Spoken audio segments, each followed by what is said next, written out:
এইখিনি কথা আৰু তোমালোকৰ লাইফত যদি এই আমি যি 1 ঘণ্টা 1.5 ঘণ্টা তোমালোকৰ লগত কটালো অকণমান হ'লেও উপকৃত হয় আমি আমাৰ কষ্টখিনি সাৰ্থক হোৱা বুলি ভাবিম মই এখন বিদ্যালয়তে পঢ়ি যোৱা ভয় লাগিছিলে ইয়াতে প্ৰত্যেকজন শিক্ষাগুৰু আছে যিহেতু শিক্ষাগুৰুৰ ওচৰত কথা ক'বলৈ অকণমান ভয়েই লাগে তথাপি পাছতে সাহস দিছিলে বোলে একো নাই ব'লা আৰু মই প্ৰকৃততে মই একেবাৰে লাজ কৰি লৈ আছিলোঁ একেবাৰে ছাৰহঁতে ভালকৈ গম পায় একেবাৰে লাজ কৰি লৈ আছিলোঁ কথা ক'বলৈও ভয় একেবাৰে ঠিক আছে এটা এক্টিভিটি কৰি পেলাই আমি প্ৰগ্ৰেমটো সামৰি মাৰিম এজন মই ছাত্ৰ বা ছাত্ৰীক মাতিম ইয়াক চিনাকি দিবৰ বাবে যিকোনো এজন ছাত্ৰ বা ছাত্ৰী অহা ইয়াত চিনাকি এটা দিব লাগে নিজৰ চিনাকি দিব লাগে যিকোনো এজন ছাত্ৰ ছাত্ৰী নিজৰ চিনাকি দিব লাগে জাষ্ট নিজৰ চিনাকিটো দিব লাগে বেলেগ একো নহয়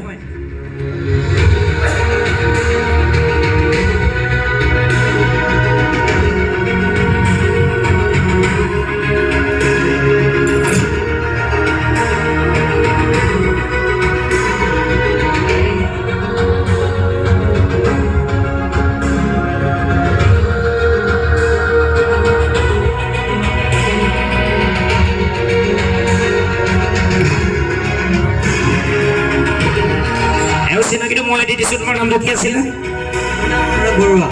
অনুৰাগ বৰুৱাৰ বাবে এটা হাততালি দিব লাগে সকলোৱে ইয়াততো তোমালোকৰ ছাৰ বাইদেউসকল আছে আৰু প্ৰায় সকল চিনাকিয়ে তোমালোকে কিয় ভয় কৰিছে ইয়াত আহিবলৈ এই আত্মবিশ্বাসটো প্ৰয়োজন অনুৰাগ যে ইয়ালৈ উঠি আহিলে অনুৰাগৰ তোমাৰ নামটো স্বস্তিকা আৰু অনুৰাগৰ বাবে স্বস্তিকাৰ বাবে এটা তোমালোকে হাততালি দিব লাগে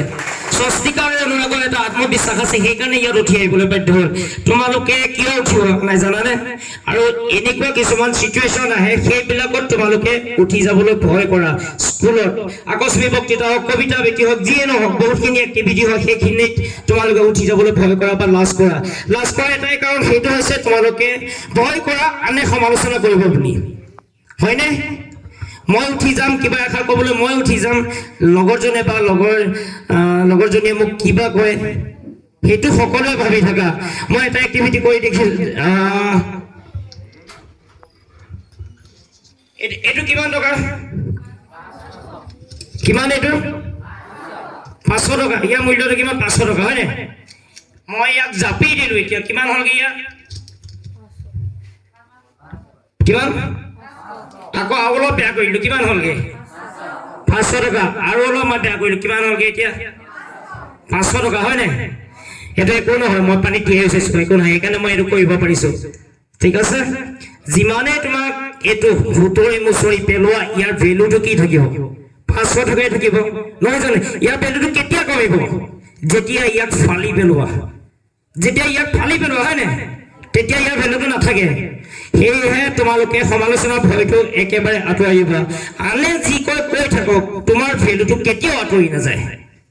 বুজি পাইছানে আনে যি কৈ থাকক আনৰ সমালোচনাত তোমালোকে কেতিয়াও গুৰুত্ব নিদিবা আৰু নিজৰ লক্ষ্যত নিজৰ যিখিনি প্ৰতিভা আছে সেই দিশত সেইমতে আগবাঢ়ি যোৱা ঠিক আছে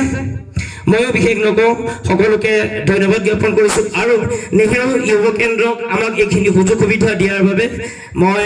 ধন্যবাদ আৰু পাৰ্শ্বজ্যোতি শৰ্মা ছাৰৰ মোৰ ফালত মই তেখেতসকলৰ ওচৰত কৃতজ্ঞ ধন্যবাদ